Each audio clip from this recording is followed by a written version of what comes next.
Porque Jesus falou abertamente sobre a própria morte. No estudo de hoje, nós vamos entender que a cruz não foi um imprevisto, mas o centro do plano de Deus e que seguir a Cristo significa aprender a enxergar a vida pela ótica do reino. No ar, programa Escola Bíblica.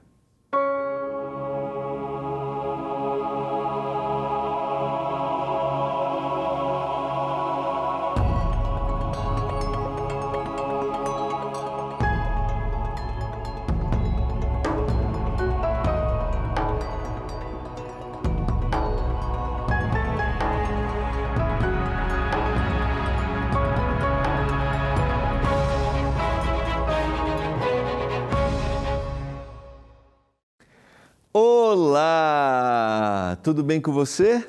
Está no ar programa Escola Bíblica, aqui na TV Novo Tempo, o canal da Esperança.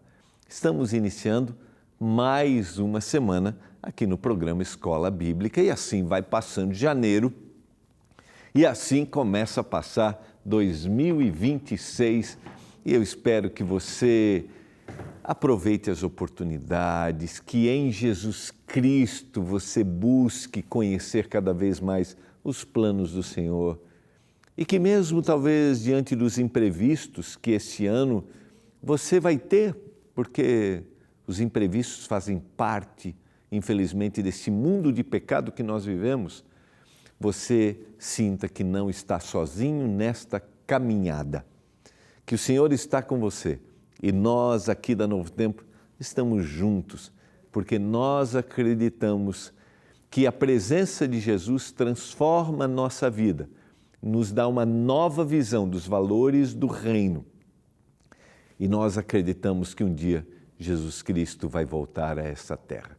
Esse é o programa Escola Bíblica, nós aqui estudamos os nossos estudos produzidos pelo nosso Departamento de Escola Bíblica, onde nós temos as nossas revistas e nós temos também os estudos que são estudos produzidos pela Escola Bíblica Digital, onde nós estudamos a Bíblia através do WhatsApp. E nessa temporada estamos estudando pelo WhatsApp, é só você salvar este número aí na sua tela, é o 12982000062,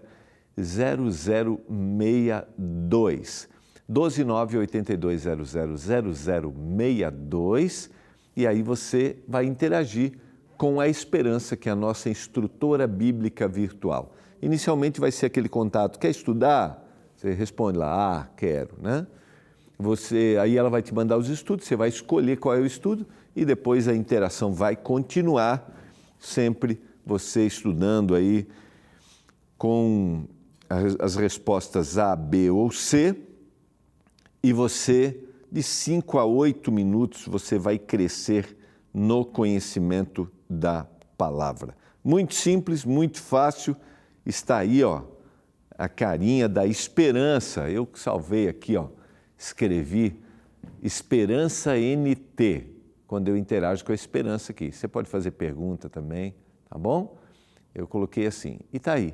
Se aparecer esse rostinho aí da Esperança, a hora que você salvar o 12982000062, aí é só você começar a interagir.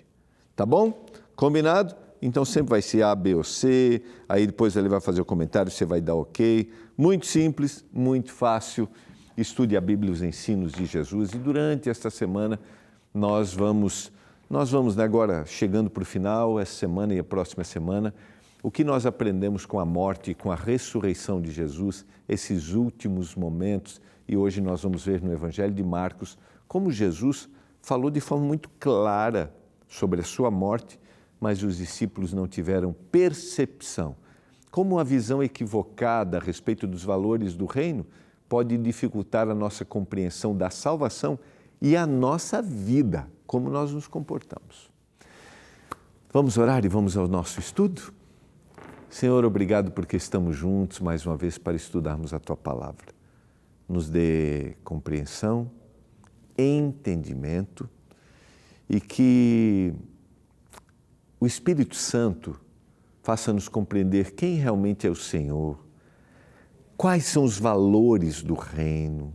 O que o Senhor deseja da nossa vida, para que a gente reflita o teu amor para todas as pessoas que a gente tiver contato, conhecidos e desconhecidos. Eu suplico isso em nome de Jesus Cristo. Amém. Vamos ao nosso estudo. Quero convidar você a abrir a sua Bíblia. Deixa eu só olhar aqui, ela vai começar, eu acho que no capítulo 8 de Marcos. Vamos ao nosso estudo. Então, essa semana, é o que Jesus ensinou com a morte e ressurreição, como os autores dos evangelhos relataram isso, cada um dentro da sua perspectiva. No Evangelho de Marcos, Marcos organiza os 3 anúncios da morte de Jesus como marcos pedagógicos no caminho para Jerusalém, para os últimos momentos.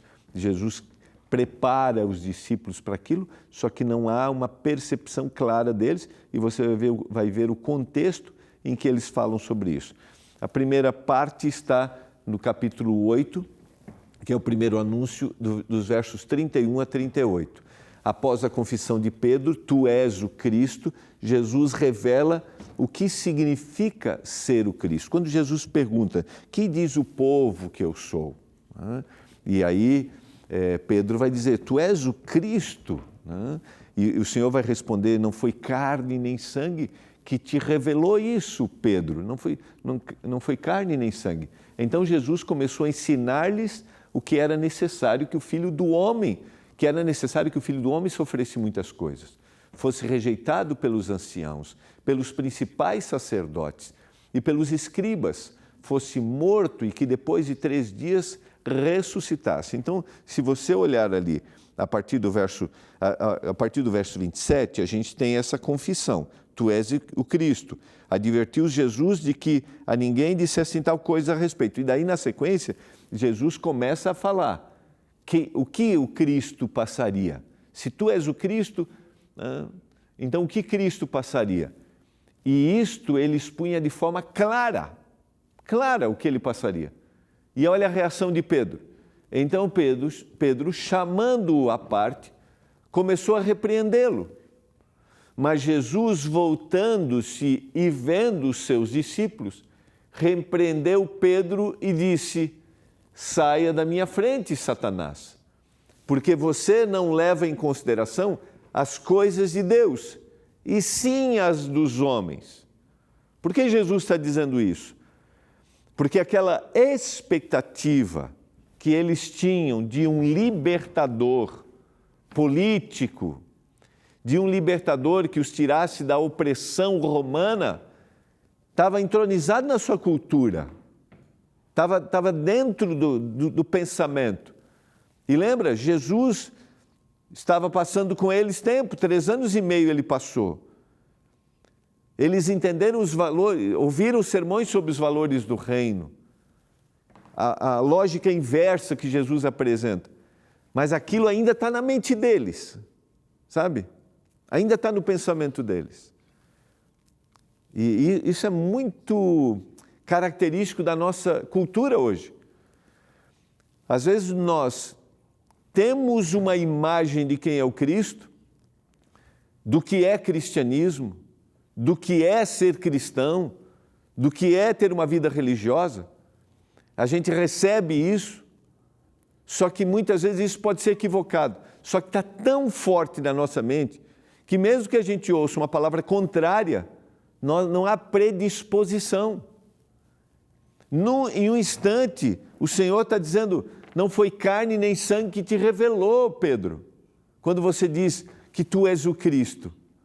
Em um momento ele tem clareza e lucidez do Espírito, mas num outro momento ele perde total clareza do que significa esse Cristo, que o Senhor diz, arreda-te de mim, Satanás, porque ele é dominado pelo pensamento errado. Entende? Num instante eu posso estar reconhecendo o Senhor. No outro instante, eu posso estar duvidando daquilo que a própria palavra revela. Isso sendo envolvido por um pensamento que já está entronizado. É tão forte isso na nossa mente. Esses dias eu não sei se eu comentei aqui, mas eu falei um pouquinho sobre a teologia da prosperidade numa mensagem, e alguém questionou a minha fala, que tinha uma base bíblica de associar a prosperidade à bênção divina e achar que todos serão abençoados materialmente. Isso não é bíblico, essa é uma teologia que invadiu junto com esse momento de consumo que a gente vive já há alguns anos, alguns bons anos. Isso aí dá um outro estudo em outra época, mas a pessoa está tão associada a esse discurso que ela começou a contestar, não, mas não é assim, eu tenho que ser abençoado, o Senhor prometeu. Sim, mas eu não estou dizendo que você não vai ser abençoado, eu estou dizendo que você não pode atrelar isso a dizer o Senhor quer que todos, senão eu vou que todos enriqueçam aqui na terra, senão eu vou construir meu mundinho, para que eu vou querer céu, né? Para que eu vou querer eternidade? Para que eu vou ter um olhar para aquele que é menos favorecido? Eu vou dizer, não, é porque ele não lutou, ele não... Né? Aí a meritocracia, que também está na nossa mente, se confunde no pensamento, entende? E foi o que aconteceu aqui. E o Senhor disse para ele, esse não é um pensamento meu, esse pensamento é equivocado. Então, convocando a multidão e juntamente os seus discípulos, lhes disse, se alguém quer vir após mim, negue a si mesmo, tome a sua cruz e siga-me. Você vai ter que se render. Não é o que você pensa, não é o que você acha, é o que a palavra diz. E o Senhor está preparando os discípulos para este novo momento. Pois quem quiser salvar a sua vida, a perderá. Quem perder a vida por minha causa e por causa do Evangelho, esse salvará. O Senhor está predizendo aqui o que aconteceria com o cristianismo, com os cristãos, a perseguição que eles sofreriam. De que adianta uma pessoa ganhar o mundo inteiro e perder a sua alma? Que daria uma pessoa em troca da sua alma? É isso que Jesus está dizendo. Eu vou entregar a vida por vocês, eu vou morrer, estejam dispostos a entregar tudo para mim, porque o que adianta você ganhar o mundo inteiro e perder a sua alma? Entende o discurso de Jesus? Pois quem nessa geração adúltera e pecadora se envergonhar de mim e das minhas palavras, também o Filho do Homem se envergonhará dele, quando vier na glória do seu Pai com os santos anjos. O Senhor está preparando. Depois que Pedro declara que Jesus é o Cristo, Jesus mostra o conteúdo da missão do Messias. E eles vão ter dificuldade de entender quando Jesus morre, eles se decepcionam. Pedro vai negar ao Senhor. Ele diz que era necessário que o Filho do Homem sofresse, fosse rejeitado, morto e ressuscitasse. E ele diz, na descrição do texto, ele fala isso claramente. Não falou através de parábolas, não ilustrou, ele falou claramente. O segundo anúncio, Marcos capítulo 9, verso 30 a 32, na sequência, após a transfiguração e antes da discussão dos discípulos sobre quem é o maior, Jesus aprofunda o ensino sobre a sua missão. Capítulo 9, verso 30 até o verso 32. E olha só o que diz o texto. E tendo saído dali, passavam pela Galileia, e Jesus não queria que ninguém o soubesse, porque ensinava os seus discípulos e lhes dizia, o Filho do Homem será entregue nas mãos dos homens, e estes o matarão, mas 3 dias depois da sua morte ele vai ressuscitar. Eles, porém, não compreendiam isto e tinham medo de perguntar. E se você ler na sequência do verso 33, depois disso, tendo ele partido para Cafarnaum, olha o que diz o texto, estando ele em casa, interrogou os discípulos de que é que eles discorriam pelo caminho. Tendo eles partido, aí verso 34, mas eles guardaram silêncio, porque pelo caminho eles haviam discutido sobre quem seria o maior. Jesus falou, Jesus explicou, mas o assunto deles era totalmente outro. O discurso deles era totalmente outro. Sabe assim, eu quero o céu, mas estou pensando na terra. Eu desejo a volta de Jesus, mas as minhas ações são totalmente contrárias. Eu não estou preocupado com o meu próximo, eu não estou preocupado com a minha comunhão, eu não estou preocupado com a minha entrega, eu não priorizo o Senhor, eu priorizo minha vida, o que eu faço aqui, depois o Senhor.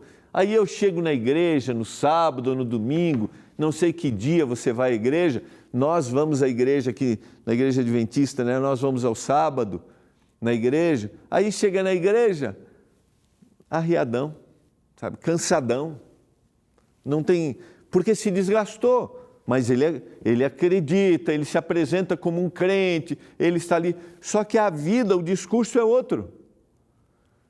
Então, Jesus está falando claramente algumas coisas para eles, só que o assunto deles é outro, prioridade é outra. E eu vou dizer para você, até às vezes na nossa vida religiosa de igreja, os programas que a gente faz, a gente está preocupado em vamos nos alimentar aqui. Agora, quando eu falo em pregar o evangelho, em renunciar, a deixar o meu gosto pessoal, não, isso não. O Senhor está dizendo que vai morrer? O Senhor está dizendo que vai ser sacrificado? Não, esse Cristo eu não quero. Eu quero é esse que me atende, esse que é do bom discurso, que faz tudo o que eu quero, que aceita tudo e todos. Querido, não tem como o Senhor aceitar tudo, porque muito do que eu ofereço é errado. E muito da minha vida está errado. Então o Senhor não pode me deixar do mesmo jeito. Os meus valores muitas vezes são contrários aos valores do reino. E o Senhor quer mudar essa percepção. Foi isso que Ele fez com os discípulos nesse período na terra. Entende? Agora, se eu não me rendo, se eu não tenho percepção a ouvir o que a palavra apresenta, o meu discurso vai ser contrário daquilo que Jesus está dizendo. Vamos para a sequência. Os discípulos não entendem e eles têm medo de perguntar. O medo revela resistência, revela confusão e uma mistura de reverência com expectativa frustrada. Por que às vezes nós fechamos os nossos olhos a algumas verdades da palavra? Por que nós fechamos? E Jesus vai ilustrar para eles ali, porque eles estavam preocupados em saber quem era o maior. Aí ele vai pegar uma criança, né? Vai se assentar, né? E vai dizer, trazendo uma criança, colocar no meio deles, ele vai dizer, qualquer que receber uma criança como essa em meu nome, a mim me recebe. E qualquer que a mim me recebe, não recebe a mim, mas aquele que me enviou. Sabe por que o Senhor pega uma criança como exemplo ali? Porque a criança era o maior exemplo de vulnerabilidade social e de entrega. A criança precisava depender totalmente dos seus pais, porque socialmente ela era desprezada. É o que deve acontecer comigo. Se eu penso que eu tenho autossuficiência, que eu consigo, querido, eu não estou me rendendo como uma criança. O Senhor está tentando alertar os discípulos para essa entrega total. Jesus expõe a incompreensão do coração humano e inicia o ensino sobre humildade e serviço, pois logo depois os discípulos discutem quem é o maior. E aí vai haver um clamor, né, de uma mãe querendo, olha para o meu filho. Jesus está dizendo, a cruz revela o caminho do reino. e o reino redefine os nossos valores. O terceiro anúncio, Marcos capítulo 10, versos 32 a 34. A caminho de Jerusalém e já diante da iminência da cruz, Jesus acrescenta detalhes preciosos do que vai acontecer. Esse é o anúncio mais completo, quase que um resumo antecipado dos capítulos 14 e 16. A cruz está próxima e Jesus quer que os discípulos entendam plenamente o que acontecerá. Está aí o verso 32. Depois você vai ver o que acontece na sequência.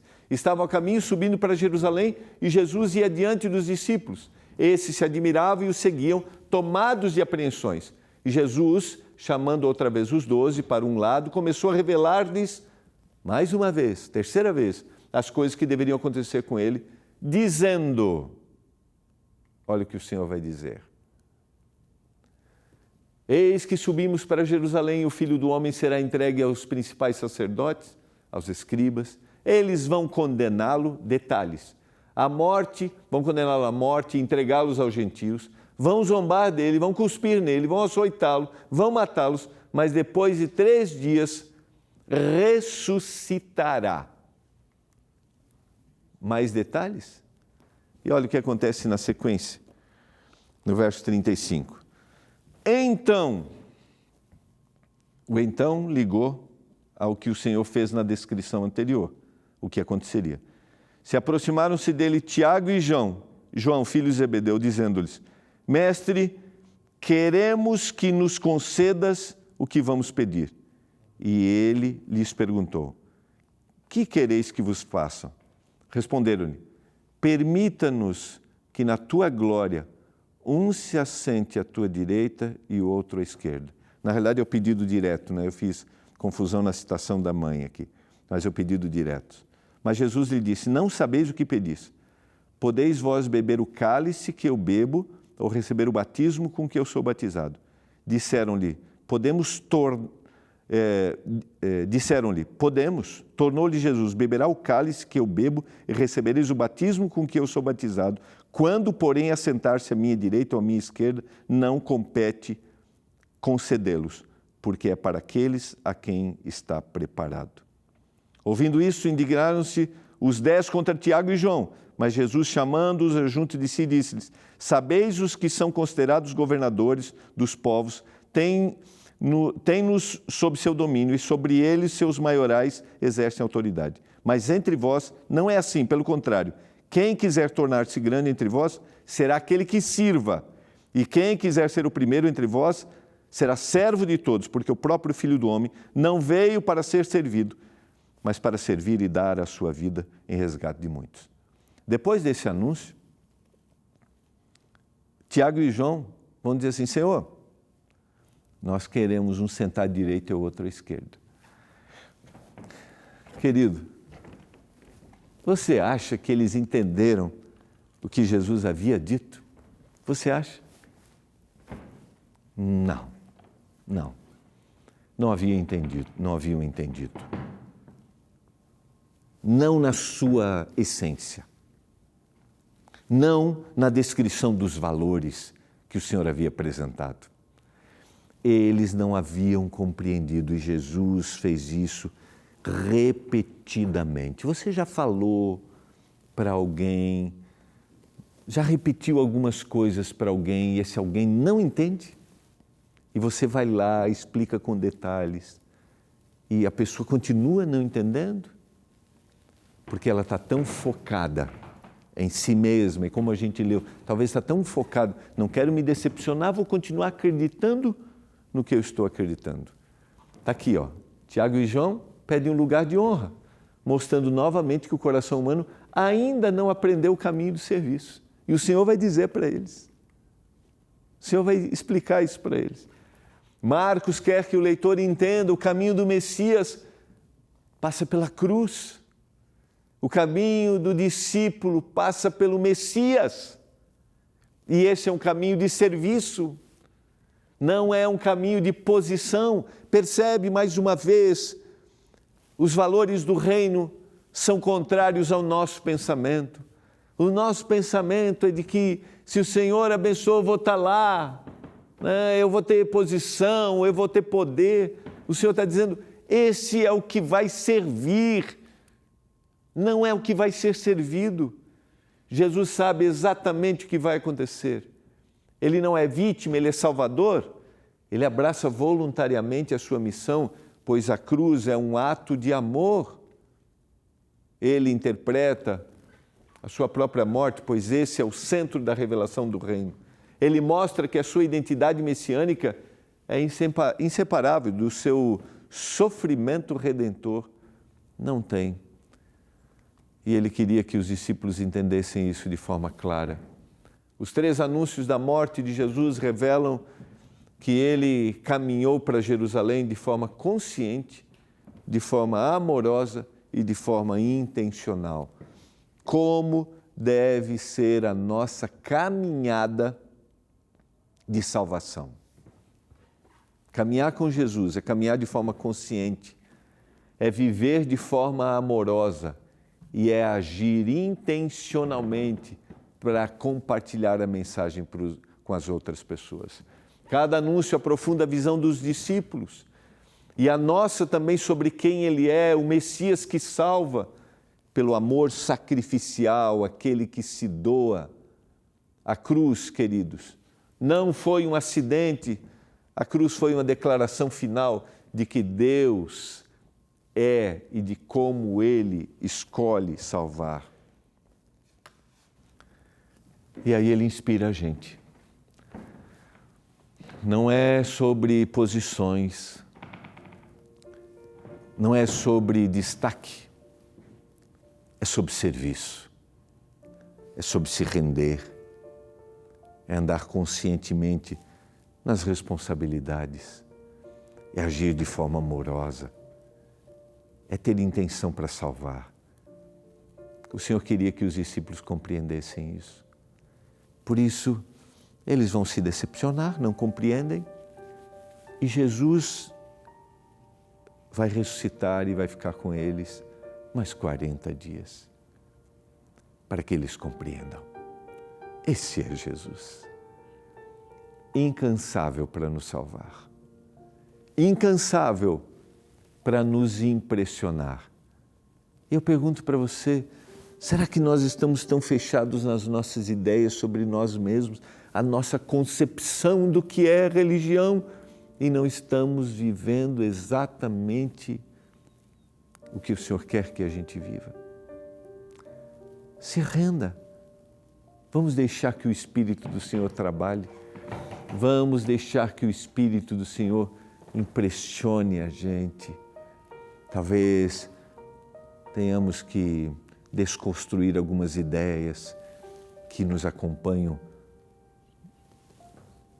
por toda a nossa vida. Mas o Senhor é capaz de transformar. Acredite nisso. Você quer? Obrigado, Senhor, pela mensagem da Tua palavra. Obrigado porque o Senhor quer salvar-nos. O Senhor nos busca, o Senhor faz de tudo. Que a gente se renda a Ti, eu te peço. Se alguém está fechado em torno da sua própria crença, que não se abre a ser impressionado pelo Espírito, que o Senhor insista nesse coração e ele se renda. Em nome de Jesus Cristo eu clamo. Amém. Foi bom estarmos juntos. Que a bênção do Senhor esteja sobre você, sobre sua família, e nós nos encontraremos aqui amanhã em mais um programa Escola Bíblica.